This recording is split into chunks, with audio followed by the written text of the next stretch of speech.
111 сабақ дара және күрделі етістіктер дейді. Етістіктер табамын тақырып бойынша мәтін мазмұн болжаймын дейді. 30 жаттығу тақырып бойынша мәтін мазмұн болжа, мәтінді оқы дейді.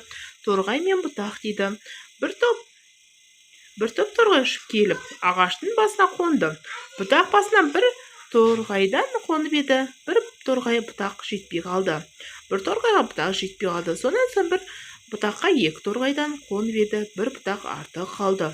Бұтақ нешеу, торғай нешеу дейді. Мәтіндегі сұрақтарға жауап бер, етістіктер тап дейді. Бұл жерде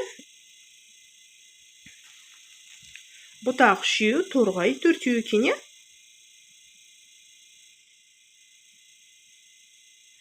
Бұл жерде қараңыздар. Бұтақ басына бір торғайдан қонып еді. Бір торғайға бұтақ жетпей қалды. Сөзге төртеу ұшып келген, үш-ақ бұтақ болып тұр. Сосын екі-екіден отырғаннан кейін бір бұтақ артыққан екен, сөзге үш бұтақ, төрт торғай екен бұл жерде. Етістіктер тап дейді. Бұл жерде етістіктер қараңыздар. Ұшып келіп, қонды, жетпей қалды, қонып еді, артық қалды деген.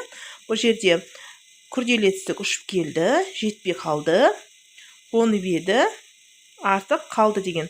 Ал дара етістік қонды деген.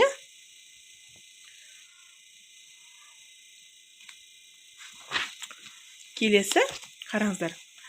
31 жаттығу көктемге тән белгілерді көрсет. Сол сөйлемдерді жаз дейді. Көктемде, мына жерде қараңыздар.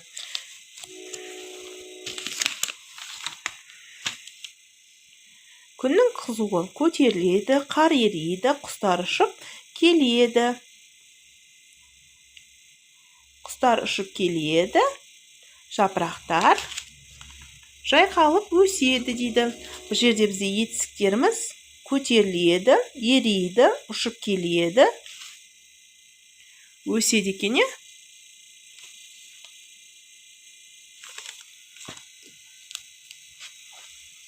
Бұл жерде етістіктердің дара не күрделі екенін айтып тұр. Қараңыздар, мына жерде көтеріледі, ериді, өседі дегеніміз дара екен, ұшып келеді дегеніміз күрделі етістік екен.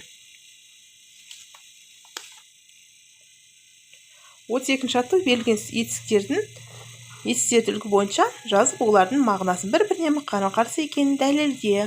Байлады, шашты, жапты, үзді, ашты, жалғады, шешті, жинады дейді. Бұл жерде қараңыздар.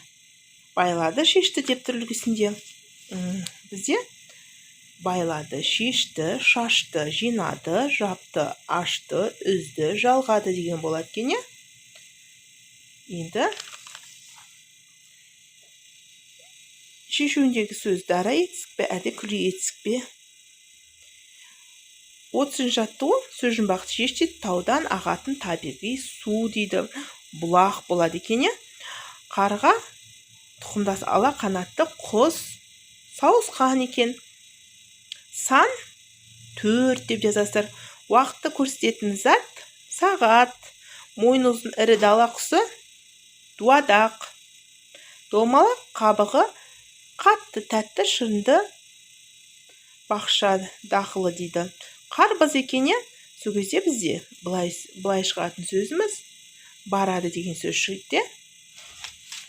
Барады деген сөз шығады екен. Қараңыздар, бұл жерде бұлақ, біріншісі бұлақ болды, екіншісі сауысқан, үшіншісі 4, төртіншісі сағат, бесіншісі дуадақ, алтыншысы қарбыз болды екен.